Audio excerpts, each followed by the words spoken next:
Почитувани, барањата на приватните специјализанти се уште не се исполнети дури и после месец и половина од нивната средба со министерот за здравство Венко Филипче. Дали министерот свесно ги фрла во оган младите доктори во Македонија и со тоа го загрозува дополнително и онака кревкиот здравствен систем. Во време на пандемија, додека сите држави низ Европа го наградуваат медицинскиот кадар со зголемување на платите од 100%, ние говориме за елементарни услови за работа и остварување на законски или човекови права.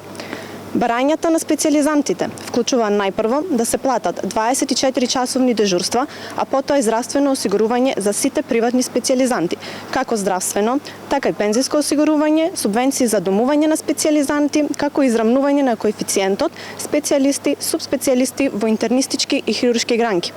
Овие барања беа доставени до министерот на 29 септември 2020 година и нивното исполнување било ветено од страна на министерот. Зошто, дури и после месец и половина, кога огромен број на млади доктори секојдневно го ставаат својот живот на ризик, грижејќи се за болни од COVID-19, се уште нема одговор и решение за нивните барања. Зарем младите доктори не заслужуваат да бидат наградени за својот несебичен труд и придонес во справувањето со COVID-19. Го повикуваме министерот да поминува помалку време со ангажман на пиар папагали, а повеќе време да посвети на млади доктори и специјализанти кои секојдневно се на првата борбена линија на COVID-19.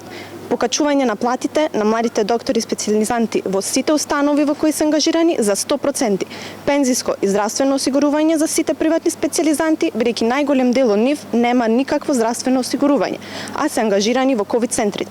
Соодветно домување за сите кои немаат каде да престојуваат, а се распоредени во ковид центри надвор од нивното место на живење. Младите лекари се искористуваат и злоупотребуваат како никаде во светот. Време е тоа да прекине. Специјализантите заслужуваат достоинствена плата и награда. Ви благодарам.